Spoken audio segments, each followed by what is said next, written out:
अभी इंडिया में किस तरह से तहलका मचा हुआ है अजान का मुद्दा मेरे। अस्सलामु अलैकुम व रहमतुल्लाहि व बरकातुहू। अल्हम्दुलिल्लाहि रब्बिल आलमीन। आप देख रहे हैं मुजफ्फर ब्लॉग न्यूज़। मेरे दोस्तों, ये न्यूज़ मैं आपको सऊदी से दिखाता हूँ, आपको इंडिया का दिखाता हूँ। मेरे दोस्तों, अभी इंडिया में किस तरह से तहलका मचा हुआ है अजान का मुद्दा मेरे दोस्तों। अजान का मुद्दा इतना तहलका मचाया हुआ है कि पूरे हिंदुस्तान के दलाल मीडिया डिबेट पे डिबेट कर रहा है। और अभी दूसरी तरफ तमाम हिंदुओं ने यह ऐलान कर दिया है कि हम भी 5 वक्त नमाज पढ़ेंगे। यानी 5 वक्त नमाज नहीं पढ़ेगा, यानी 5 वक्त अजान नहीं देगा, लेकिन वह 5 वक्त अजान की ही तरह वो भी यानी मुसलमान के रास्ते पे चलना शुरू कर दिया उन लोगों ने।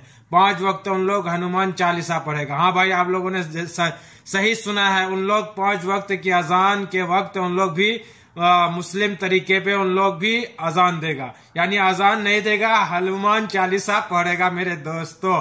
अब देखिए, हिंदुस्तान में 100 करोड़ हिंदू मुसलमान के रास्ते पर चलने शुरू हो गया है। अगर इसी तरह मुसलमान अपने दीन पर कायम रहा तो एक दिन उम्मीद करता हूँ कि पूरे हिंदुस्तान के हिंदू मुसलमान बन जाएगा। ये उम्मीद करता हूँ मैं। अब इन लोग चालीसा 5 वक्त जो पढ़ेंगे हनुमान चालीसा, और उसके साथ अब उन लोग कुछ दिन बाद ऐसा भी हो जाएगा कि यार 5 वक्त है, तुम लोग हनुमान चालीसा तो पढ़ते हो, लेकिन वजू कहाँ करते हो?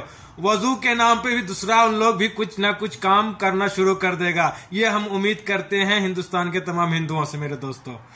और दूसरा न्यूज मेरे दोस्तों आप लोगों के लिए है कि सीएम केजरीवाल के घर पर जो हमला हुआ था, उसमें से 5 हमलावर को बीजेपी पार्टी ने सम्मानित किया है। मेरे दोस्तों, आप समझ सकते हैं, हिंदुस्तान के जो बड़े पार्टी है बीजेपी, एक सीएम के घर पर हमला करवाता है, फिर उस पर रहम करता है, उस पर मेहरबानी होता है, उस पर अवार्ड देता है, यानी उसको माला से पहना के स्वागत करता है कि नहीं तुमने ठीक किया। एक सीएम के घर पर काली पोता, उसके कैमरा को तोड़ा, उसके घर के दरवाजे के अंदर जाने की कोशिश की, लेकिन मेरे दोस्तों उन 8 आतंकवादियों को कोर्ट ने बरी कर दिया और उन 8 आतंकवादियों को बीजेपी ने सम्मानित किया है। आप समझ सकते हैं बीजेपी का एजेंडा क्या है, वो देश को किस तरह से ले जाना चाहता है मेरे दोस्तों। यानी बीजेपी का जो पार्टी है वो सिर्फ गुंडाइयों की पार्टी है, हिंदुत्व की पार्टी है, आरएसएस की पार्टी है। ये हिंदुस्तान के तरह 130 करोड़ आवाम की पार्टी नहीं है। वो 130 करोड़ की सरकार नहीं है अभी, वो सिर्फ हिंदुत्व की सरकार है मेरे दोस्तों। इस तरह से नफरत फैलाने वाले को, इस तरह से सीएम के घर पर हमला करने वाला, अगर यही हमला यूपी के सीएम के घर पे आवास पे होता तो उस पर यूपीए लगाकर उस पर जेलों में डाला जाता। लेकिन वैसा ही हमला किया दिल्ली के केजरीवाल जो हैं सीएम है, उनके घर पर हमला होता है, उसको 10 दिन के अंदर में बेल हो जाती है और उनको बीजेपी सम्मानित करते हैं। यह है हमारे हिंदुस्तान का कानून मेरे दोस्तों। 2 कानून है, एक अलग कानून है, एक बीजेपी के अलग कानून है मेरे दोस्तों। अभी क्योंकि पूरे हिंदुस्तान में बीजेपी हावी है तो उसके लिए अलग कानून है, और जो दूसरी पार्टीज है, दूसरे समुदाय के लोग हैं, उनके लिए अलग अलग कानून है मेरे दोस्तों। हिंदुस्तान में देखिए 2 तरह के कानून बन चुका है, समझ चुकी है आप, यानी 2 तरह से इंसाफ कर रहा है। अगर वही हमला, अगर आप सच बताइए, आप सच कमेंट कीजिएगा, अगर वही हमला योगी आदित्यनाथ के घर पे होता, क्या उस पर यूपीआई नहीं लगता? जरूर लगता। वही हमला अगर उसके अमित शाह के घर पे होता, क्या उस पर यूपीआई नहीं लगता? जरूर लगता। लेकिन विपक्ष पार्टी के सीएम जो है केजरीवाल, उनके घर पर हमला होता है, उस पर कुछ नहीं होता, सब के सब बड़ी हो जाते हैं। किस तरह से दंगाई मचाया था आप लोगों ने पिछले वीडियो में देखा होगा, किस तरह से उनके घर पर तोड़ फोड़ की थी और किस तरह से उनके घर के जो दरवाजे हैं उसको तोड़ दिया था, उसके सीसीटीवी को तोड़ दिया था मेरे दोस्तों। उनमें से जो 8 चुनिंदा नाम थे उनको बीजेपी ने सम्मानित किया है, यानी बीजेपी ने माला पहना के उस पर सम्मानित किया मेरे दोस्तों।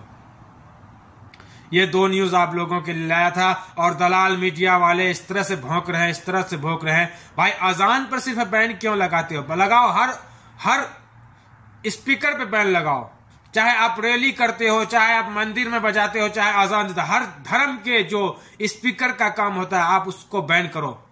सिर्फ एक धर्म के लोगों को क्यों टारगेट करते हो आप?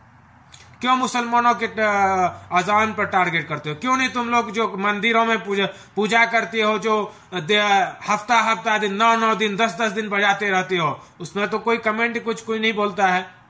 तुमको जो करना है करो, हम जो करते हैं करो, फिर आवाज क्यों उठाते हो? अजान से क्या तकलीफ होती है? अजान तो इतना प्यारा आवाज है, अल्लाहु अकबर अल्लाहु अकबर, इतना प्यारा आवाज होता है अजान का कि दिल कांप जाता है। अगर जो गौर से सुनेगा ना अजान की आवाज को, उसके रूह कांपने लगेंगे कि किस तरह से अल्लाह ताला का बड़ाई बयान किया जा रहा है।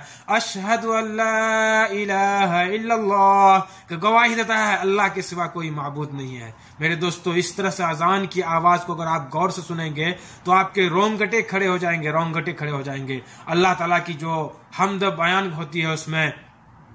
और जब बोलता है मुअज्जिन हय्या अलल सलाह, यानी आओ नमाज के लिए, जब बोलता है हय्या अलल फलाह, आओ भलाई की तरफ आओ। मेरे दोस्तों, इतनी आवाज, सुरीली आवाज होती है, आप अगर ध्यान से सुनेंगे ना तो आपके रोंगटे खड़े हो जाएंगे कि ये कलमा सही है, ये आवाज पहुंचना चाहिए पूरी दुनिया में। और बाज दलाल मीडिया जो बार बार ये बात बताते हैं कि सऊदी में भी स्पीकर बैंड है, सऊदी में भी अजान माइक पे नहीं होती है, वो बिल्कुल झूठ बोल रहा है। सऊदी में अजान होती है, हर मस्जिद में अजान होती है, इकामा भी स्पीकर में होती है।